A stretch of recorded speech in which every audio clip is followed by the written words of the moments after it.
इस कार्यक्रम के पुण्यार्चक हैं स्वर्गीय पंडित श्री रतनलाल जी बैनाड़ा की स्मृति में बैनाड़ा उद्योग लिमिटेड, आगरा।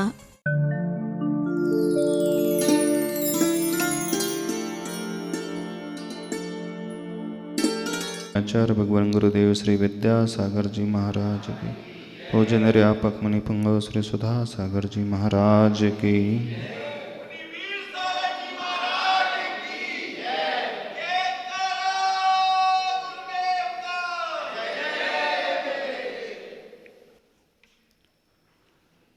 प्रसंग मूक माटी का साहित्य संबंधी चल रहा था। उसी यात्रा को आगे बढ़ाते हुए पेज नंबर 113, विषय शिल्पी और माटी के संवाद का। इसी संवाद के बीच में आचार्य भगवान अपनी लेखनी के माध्यम से कुछ ज्वलंत प्रश्न उठा करके हम सबके सम्मुख रखते हैं। वह लेखक, वह प्रवचनकार जब दुनिया को कुछ देता है, उस समय स्वयं उस अनुभूति से रहित सा रहता है।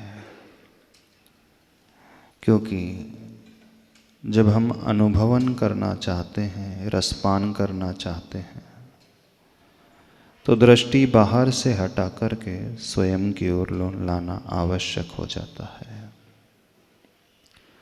और जो व्यक्ति दृष्टि सिर्फ बहिर्मुखी रखता है, वह उस रसास्वादन से वंचित रह जाता है।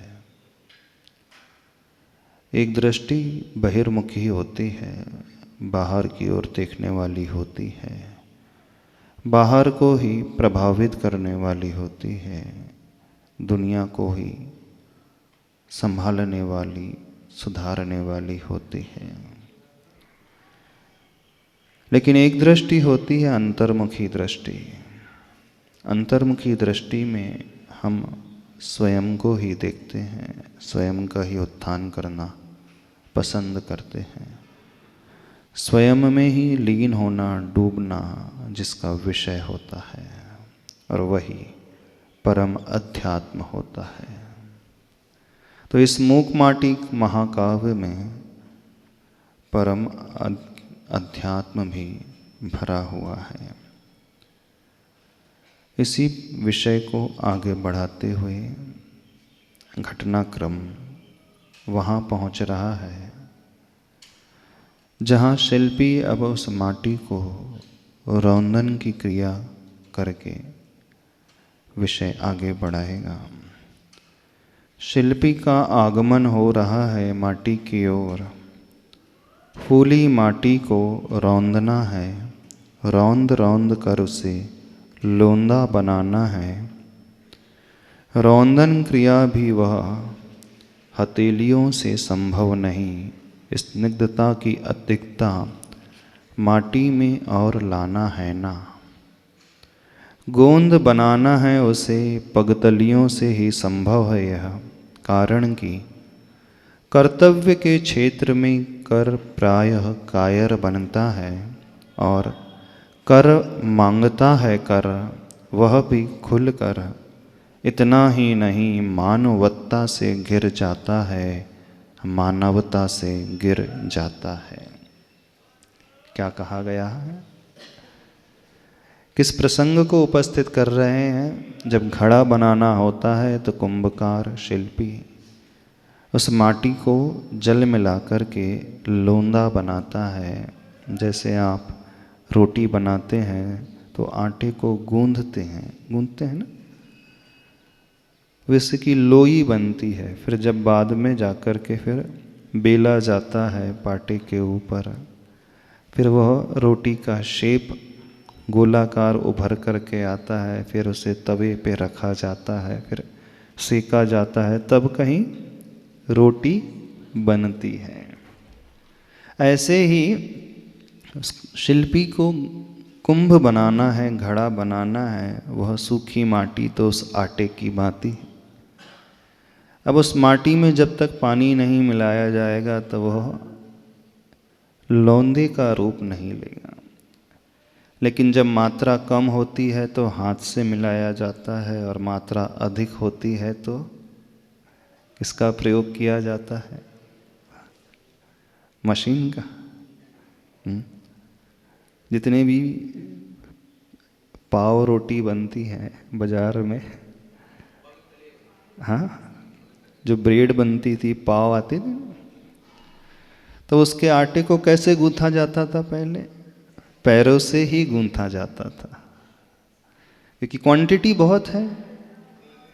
अब इतनी सारी क्वांटिटी, इतनी अधिक मात्रा में जो हो, हाथों से तो संभव होता ही नहीं। हाँ, बस इसी कारण उसको शायद पाव रोटी के।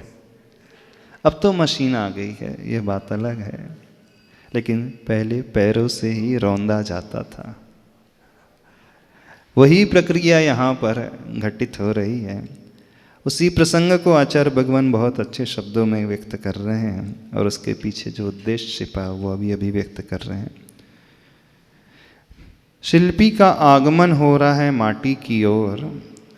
फूली माटी को रौंदना है, रौंद रौंद कर उसे लौंदा बनाना है, यानी उस लोई के आकार को देना है। रौंदन क्रिया भी वह हथेलियों से संभव नहीं, हाथों से संभव नहीं है। स्निग्धता की अधिकता माटी में और लाना है ना, यानी जब लोंदा बनाया जाता है तो वो और चिकनी हो जाती है। जितनी स्निग्ध होगी, जितनी चिकनी होगी, उतने ही अच्छे तरीके से इस घड़े का निर्माण होगा। गोंद बनाना है उसे, पगतलियों से ही संभव है यह। गोंद की भांति चिपचिपाव से बनाना है वो पगतलियां ने पैरों से ही संभव है। कारण कि कर्तव्य के क्षेत्र में कर प्रायः कायर बनता है। जब कर्तव्य का पालन करना हो, कर का मतलब हाथ, प्रायः कायर बनता है और कर मांगता है। कर और कर मांगता है, यानी और टैक्स और कर पे अधिक, कर के अधिक मांगता है। वह भी खुलकर, इतना ही नहीं, मानवता से घिर जाता है, मानवता से गिर जाता है।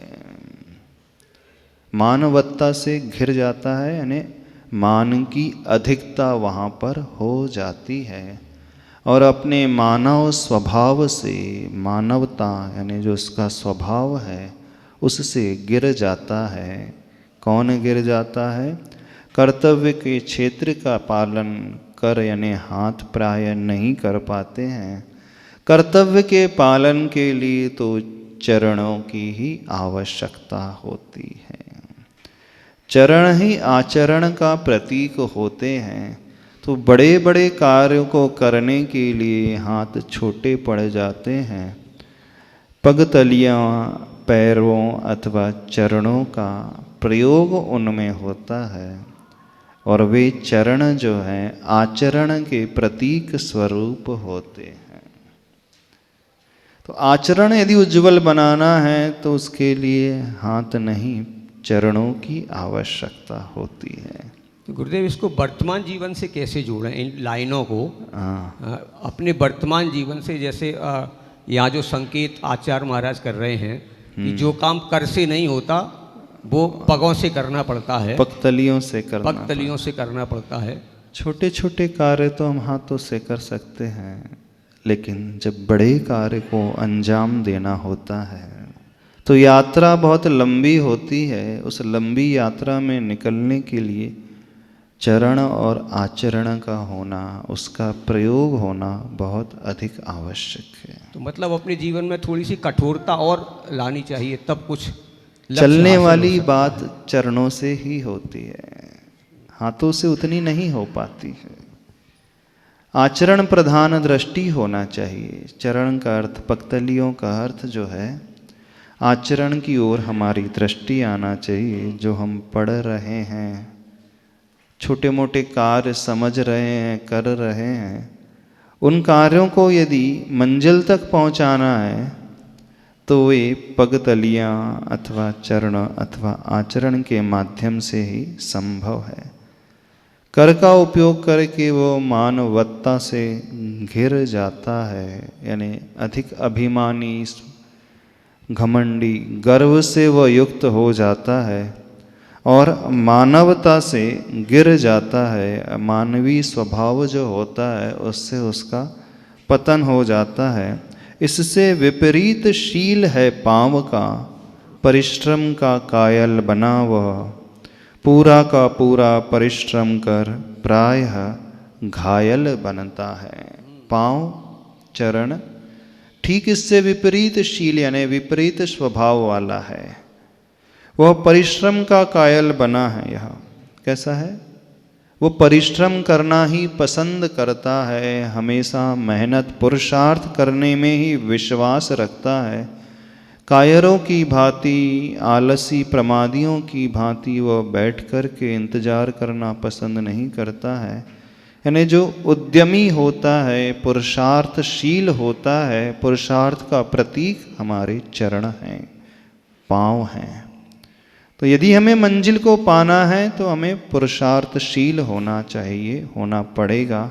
उसी के माध्यम से सारे कार्य होते हैं। जब पूरे के पूरे परिश्रम जब किया जाएगा तो उसमें कहा जा रहा है प्राय पांव घायल बनता है, यानी परेशानियां भी आती हैं। किसी लंबी यात्रा को करना हो, कठिनाइयाँ भी झेलनी पड़ती हैं, और जब जीवन की यात्रा की बात हो तो उसमें न जाने कितनी प्रतिकूलताएं भी आती हैं और कष्ट भी सहन करना पड़ेगा। ये पैर, ये पांव घायल होंगे, इसका मतलब क्या है? ये तो पाँवों की क्रिया हो गई, रौंदने की क्रिया हो गई। लेकिन जीवन यात्रा में जब हम इसे घटित करेंगे, तो जब हम कोई कठोर लक्ष्य बना कर के उस मंजिल को उद्देश्य बना कर के चलने की कोशिश करेंगे, उस मंजिल तक पहुंचने के लिए बहुत सारी कठिनाइयों को झेलना पड़ता है। यूं ही आसानी से मंजिलें प्राप्त नहीं होती हैं, चाहे वो सांसारिक मंजिल हो, चाहे वो आध्यात्मिक मंजिल हो। चाहे संसार के क्षेत्र में ऊंचाइयों को छूना हो, चाहे धर्म अध्यात्म के क्षेत्र में उस ऊपरी चोटी को छूना हो, तो बिना परिश्रम किए, बिना घायल हुए, बिना पसीना बहाए संभव नहीं है व्यक्ति उन ऊंचाइयों को छू जाए। लेकिन व्यक्ति प्राय, संसारी जीव प्राय कायरों की भांति हाथ पर हाथ रख कर के, कर पर कर रख कर के बैठ जाता है। कार्य या तो वो करता ही नहीं, अथवा करता भी है तो बीच में छोड़ देता है। क्या समझ रहे हो? जो आपने अपने जीवन में मंजिलों के बारे में सपने देखे, हर व्यक्ति देखता है, सोचता तो है? नहीं सोचता। हर व्यक्ति एक अपना उद्देश्य बनाता है, गोल बनाता है, लक्ष्य बनाता है, लेकिन बहुत कम लोग उस लक्ष्य तक पहुंच पाते हैं। प्राय तो बीच में ही छोड़ देते हैं और उससे अधिक तो चलना ही शुरू नहीं करते। संसार के क्षेत्र में भी ऐसी होता है ना? नहीं होता। जब वो बालक रहता है, स्कूल कॉलेज में पढ़ता है, उस समय उसके ख्वाब देखना कैसे रहते हैं। सपने बड़े बड़े ऊंचे ऊंचे रहते हैं। मैं जब बड़ा हो जाऊंगा तो ये करूंगा, वो करूंगा, ऐसा करूंगा, वैसा करूंगा, ऐसे रहूंगा। लेकिन जैसे जैसे यात्रा आगे बढ़ती है, बहुत सारे लोग तो कदम ही नहीं बढ़ाते, घबरा करके पीछे हट जाते हैं। तो ऊंचाइयों को वही छूते हैं जो हिम्मत नहीं हारते हैं। कठिनाइयों को झेल करके भी कदम आगे बढ़ाते चलते रहते हैं। ऐसे ही यूं ही सफलता नहीं मिलती है। मिल जाती? यूं ही भगवान भी नहीं बना जा सकता। उसमें परिचय और उपसर्गों को झेलना पड़ता है। और सांसारिक क्षेत्र में भी बहुत सारी कठिनाइयों को झेल करके व्यक्ति बड़ा आदमी बनता है, नहीं बनता। जितने भी बड़े आदमी आप लोग देखते हैं आसपास अड़ोस पड़ोस में, समाज में, चारों तरफ, घर बैठे बैठे हो जाते हैं, घर बैठे बैठे बन जाते हैं, बिना मेहनत किए। कि कोई लॉटरी लग जाती है उन्हें, घर बैठे बैठे कोई उनके नाम पे वसीयत लिख करके चला जाता हो, प्रॉपर्टी दे करके चला जाता हो, कोई उनका गॉडफादर आ जाता हो, सारी सुविधाएं उन्हें प्रदान करके चल जाता हो, ऐसा तो होता नहीं। बहुत बड़ी लंबी यात्रा बहुत मेहनत से करना पड़ता है। There is no free lunch in this world. Free में, मुफ्त में तो रोटी भी नहीं मिलती है। मुफ्त में रोटी भी नहीं मिलती है। तो हम ऊंची मंजिलों की जब बात कर रहे हैं तो कैसे कायरों की भांति बैठे बैठे रह करके मिल जाएगी? असंभव बात है। ये कठिन नहीं है, असंभव बात है। यानी बैठ करके व्यक्ति कभी ऊंचाइयों को नहीं छू सकता। चोटी पर पहुंचने के लिए उसे चढ़ना पड़ता है। शिखर की चोटी पर पहुंचने के लिए कठिन परिश्रम करना पड़ता है, मेहनत करना पड़ता है, तब कहीं जा कर के, इतना पसीना बहा कर के जब वो ऊंचाइयों पे चढ़ता है, तब कहीं जा कर के चोटी पर उस लक्ष्य को प्राप्त कर पाता है। तो जीवन के क्षेत्र में भी बिल्कुल ऐसा ही है। यदि हम चलेंगे तो घायल भी होंगे, परेशानी नहीं आएंगी। बहुत सारी परेशानी आती है, चाहे वो पढ़ाई की बात हो, चाहे वो बिजनेस की बात हो, चाहे गृहस्थी के संचालन की बात हो, चाहे अपने कर्तव्य पालन की बात हो। तो अधिकांश लोग उसे बीच में ही छोड़ देते हैं। ऐसा नहीं है दुनिया पुरुषार्थ नहीं करती, करती है, शुरुआत करती है, लेकिन थोड़ी दूर चल करके वह घबरा करके हार जाती है, छोड़ देती है। बहुत सारे लोग ऐसे ही मिलेंगे कि सारे बच्चे शुरू में बहुत अच्छी अच्छी बातें करते हैं ना, अपने सपनों की बातें करते हैं, पढ़ करके यहाँ पहुँचना है, इस डिग्री को पाना है, इस स्टेटस को पाना है, लेकिन मंजिलों तक पहुँचने वालों की संख्या बहुत कम रहती है। तो डॉक्टर साहब कम होती है ना? हाँ, बिल्कुल सत्य है, फैक्ट बात है। तो वे कौन लोग होते हैं? वे कायर लोग होते हैं। तो यही बात आचार्य भगवान हमें बता रहे हैं। इससे विपरीत शील है पांव का परिश्रम का कायल बना, यह पूरा का पूरा परिश्रम कर प्राय घायल बनता है, और पांव नता से मिलता है, पावनता से खिलता है। क्या है? जब इतनी मेहनत करता है, परिश्रम करता है, तो उसके पांव जो हैं नता से मिलते हैं, यानी वो एकदम नम्रीभूत हो जाता है। जो व्यक्ति कठिन परिश्रम करके कुछ अर्जित करता है, प्राप्त करता है, वह उतना ही डाउन टू अर्थ होता है, उतना ही वो विनयशील होता है, उतना ही वो झुका हुआ होता है। देखना, अकड़ते वे लोग हैं जिन्हें बैठे बिठाए मिल जाता है। बाप दादा की संपत्ति जिन्हें बैठे बिठाए मिल जाती है ना, उन्हीं के भीतर अभिमान पैदा होता है, अकड़न पैदा होती है। और जो मेहनत करके उस मुकाम तक पहुंचता है, ऊंचाइयों को छूता है, वह उतना ही नम्रीभूत होता है, डाउन टू अर्थ होता है। तो यही बात कह रहे हैं आचार्य भगवान। तो प्राय पांव घायल बनते हैं, पांव नता से मिलता है। नता से मतलब यहाँ पे वो विनयशील हो जाता है। और जब वो विनयशील हो जाएगा, कठिन परिश्रम करके कुछ प्राप्त कर लेगा, वह पावनता से खिल उठता है, यानी पवित्रता उसके भीतर प्रकट हो जाती है। जो बहुत बड़े होकर के झुके हुए होते हैं, तो समझना उन्होंने अपने दमखम पर उसे प्राप्त किया, मेहनत करके उसे पाया है। फ्री फोकट में उन्हें कुछ नहीं मिला। और वे ही जो लोग जो हैं पवित्र बनते हैं, पावनता से वो खिलता है, आचार्य भगवान लिख रहे हैं। समझ में आ रही है बात? नहीं समझ में आ रही? लेकिन हर जगह आपको ऐसे लोग मिल जाएंगे जिन्हें बाप दादा की बहुत संपत्ति मिली है, लेकिन वो बेच करके खाते रहते हैं, उड़ाते रहते हैं और उतने ही घमंडी रहते। देखना हर समाज में, हर शहर में मिल जाएंगे। लेकिन कुछ ऐसे भी लोग मिलेंगे जो जीरो से लेकर के शिखर तक पहुंचते हैं, हीरो की पोजीशन में पहुंचते हैं, जिन्होंने अपने खून पसीने की कमाई से उस महल को खड़ा किया है, एम्पायर को खड़ा किया है। वो उसकी वैल्यू समझते हैं।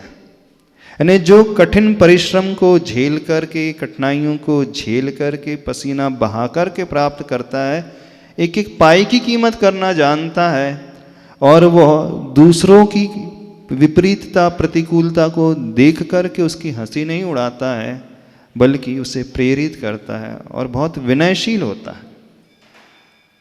यानी जो स्वयं परिश्रम से अर्जित करते हैं वे उतने ही भीतर से अलग ही किस्म के इंसान होते हैं। हाँ, क्या पूछ रहे थे? ये पूछ रहा था गुरुदेव, अभी तक कहने में ये आता है कि ये मैंने अपने हाथों से कमाया, हाँ, मेरे हाथों की कमाई का ये परिणाम है कि मैं आज इस स्थिति में हूँ। लेकिन गुरुदेव पूज्य आचार्य श्री का जो यहाँ मंतव्य निकल रहा है, उन्होंने हाथों से ज़्यादा उन पैरों को महत्व दिया है। तो हाथों से कमाया मतलब थोड़ी हाथ से, ये तो प्रयोग में शब्द आता है कि हाथों से मेहनत की, यानी पूरे अच्छे से नहीं, पर यहाँ पर कर हाथ को छोड़ करके उससे भी महत्वपूर्ण आचार्य भगवान चरणों को बता रहे हैं। चरण जो है आचरण के प्रतीक स्वरूप चलने वाले कठिन परिश्रमी माने जाते हैं, कठिनता को झेलने वाले माने जाते हैं। इस अपेक्षा से आचार्य भगवान कथन कर रहे हैं। मतलब ये कर जो हैं ये घमंड के प्रतीक हैं, और पग जो हैं ये आचरण के प्रतीक है, नम्रता के प्रतीक है, चलने वाले हैं, ऐसे हैं। जी, ठीक। आगे लो यकायक यह क्या घटने को, श्वास का सूरज वह अस्ताचल की ओर सरकता सा, शिल्पी का दाहिना पद चेतना से रहित हो रहा है, खून का बहाव था जिसमें, उस पद में अब खून का जमाव हो रहा है। और दूसरा पद कुछ पदों को कहता है, पद पद पर प्रार्थना करता है प्रभु से कि पदाभिलाषी बनकर पर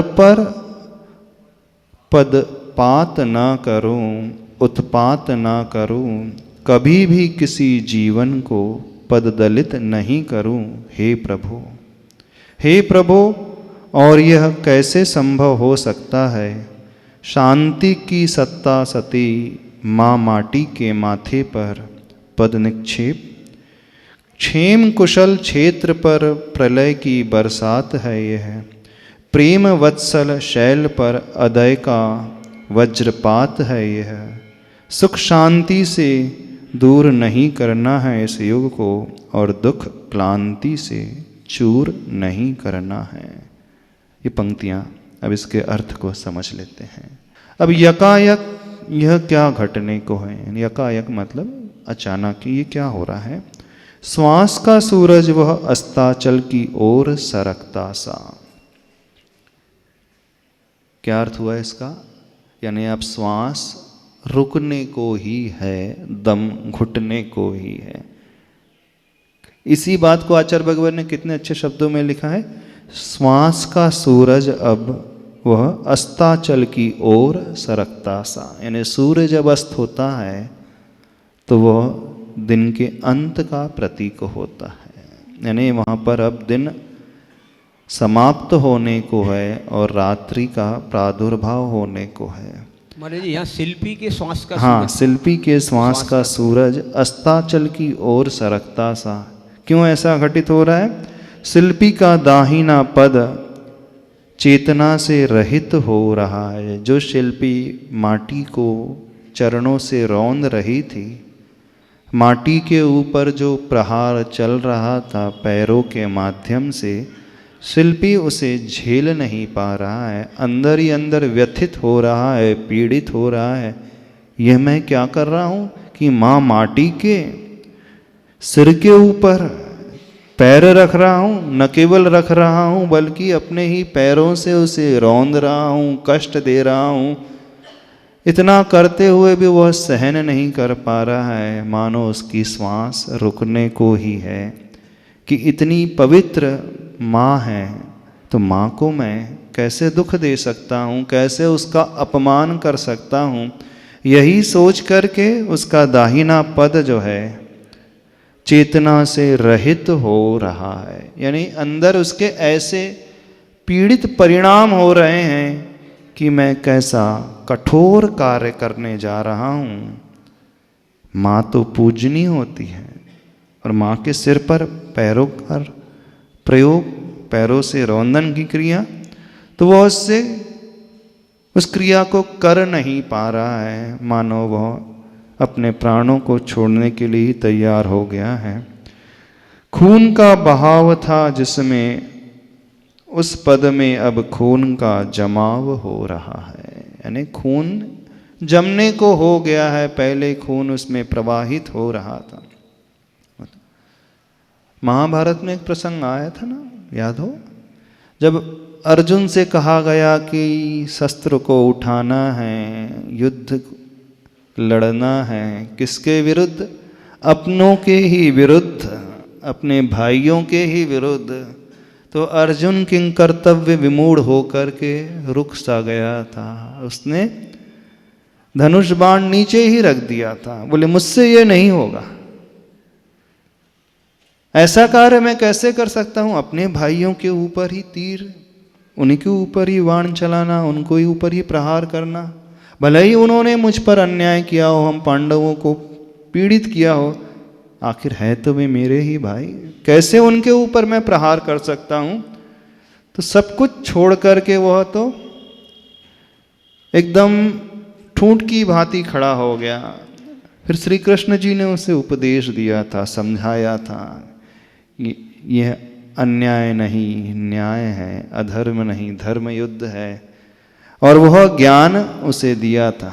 ठीक वैसा ही कुछ प्रसंग यहाँ पर लेकर के चलना कि वह शिल्पी अब किंग कर्तव्य मूढ़ होकर के थम सा गया, मैं यह क्या करने जा रहा हूँ।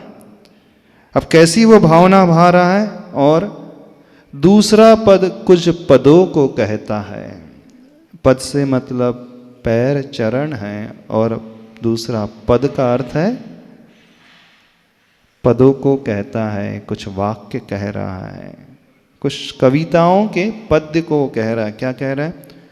पद पद पर प्रार्थना करता है प्रभु से, यानी पग पग पर, हर कदम पर दूसरा पद प्रार्थना कर रहा है प्रभु से, भगवान से, कि पदाभिलाषी बनकर पर पर पद पात ना करूं, उत्पात ना करूं, कभी भी किसी जीवन को पद दलित नहीं करूं, हे प्रभु। कितनी मांगलिक भावना है। पद का अभिलाषी, पद का इच्छुक होकर, पद की चाह लेकर दूसरों के ऊपर मैं पदपाद ना करूं, चरणों का प्रहार ना करूं, उसे ठेस ना पहुंचाऊं। और अभी कैसी स्थिति है? अभी तो हर एक व्यक्ति पद चाहता है और पद के लिए दूसरे के पद को भी, उसकी भी टांग खिंचाई कर ले, है? दूसरों को भी गिराने से नहीं चूकता है। सारी लड़ाई कुर्सी की तो है नहीं, लड़ाई पद की तो ही लड़ाई है।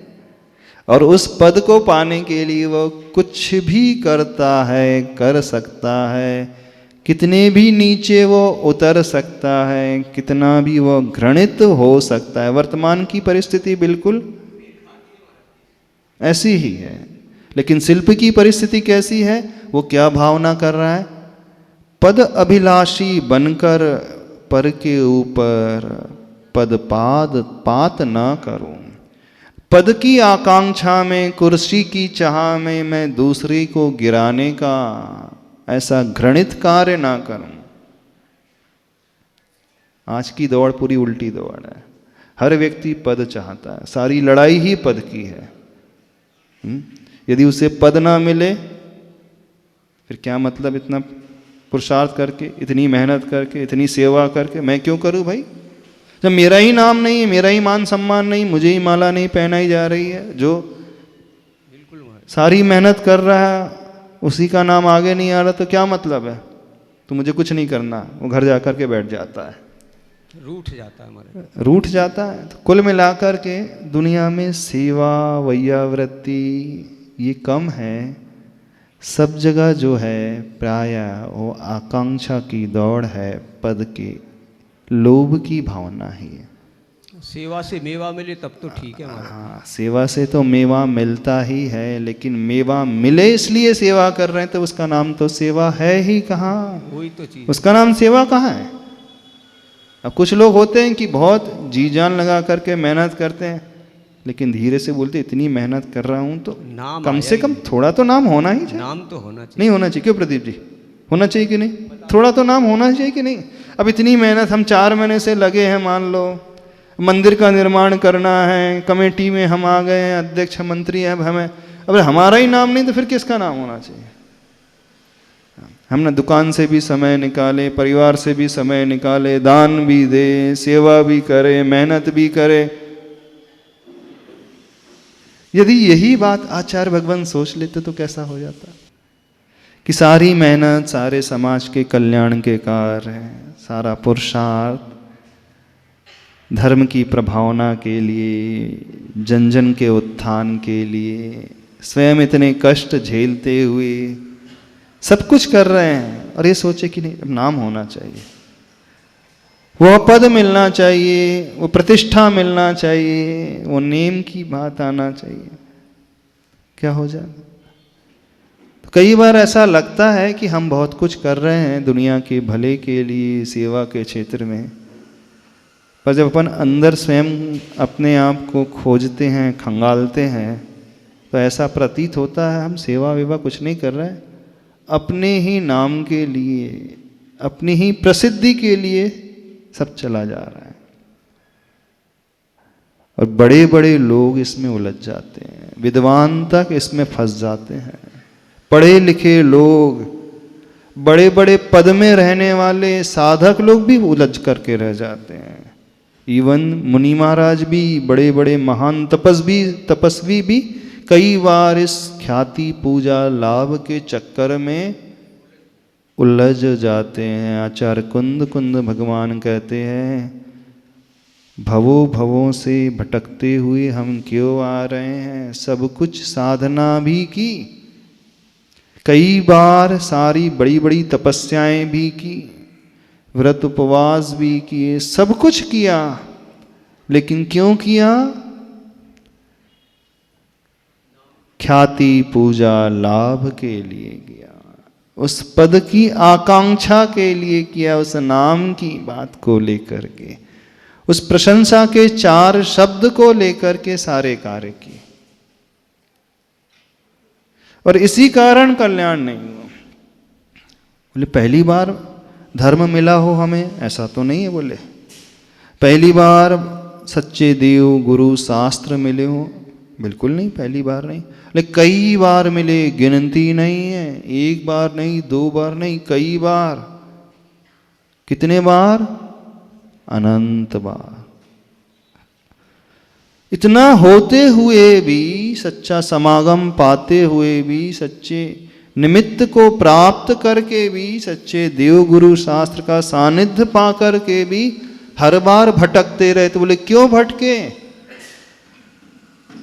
कारण क्या उसके पीछे? ख्याति पूजा और लाभ, नाम की आकांक्षा। और जहां नाम की आकांक्षा आ गई तो सब कुछ व्यर्थ चला गया, बिल्कुल सब कुछ व्यर्थ चला गया। सारी सेवा धरी की धरी रह गई। बोले हमने अपनी सेवा को बेच दिया। कितने रुपए में? रुपए में नहीं, अपने नाम के लिए। बोल्ड लेटर में आना चाहिए, फ्रंट में आना चाहिए, बस उसके लिए पता नहीं नाम की भूख कैसी रहती। आचार्य भगवान बोलते हैं पता नहीं वो कौन सी गुदगुदी करता है अंदर। गुदगुदी होती है बोले? हाँ होती है। जैसे अपना नाम ले दिया जाए तो अंदर ही अंदर वो गुदगुदी का मतलब क्या होता है? कुछ कुछ होता है क्या क्या होता है? तो अंदर ही अंदर वो फूलने सा लगता है, प्रसन्न होने लगता है, डोलने सा लगता है, अलग ही लहर आती है बोले। जो लहर खाने में नहीं आएगी, पीने में नहीं आएगी, पैसे में नहीं आएगी, वो लहर जो है सिर्फ एक शब्द सुन करके आ जाती है। आ जाती है कि नहीं?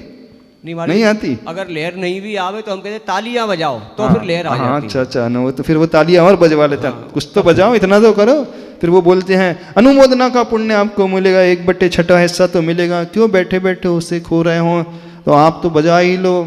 बजवा रहा है उनकी अनुमोदना के लिए बजवा रहा है कि अपनी प्रशंसा के लिए बजवा रहा है, तो वही जाने किस लिए चल रहा है सब, किस लिए चलता है। तो सारी सेवा, सारी तपस्या, सारे व्रत, सारे उपवास, सारे विधान, सारी माला, सारी सामायिक, सारी साधना किसके नाम कुर्बान? एक पद के नाम पे कुर्बान। हाँ, नाम के नाम पे ही कुर्बान। हाँ, नाम के नाम पर ही कुर्बान हो जाती है। और ऐसा एक बार नहीं, न जाने कितने बार हुआ है। मानवता से वो घिर जाता है, मानवता से गिर जाता है।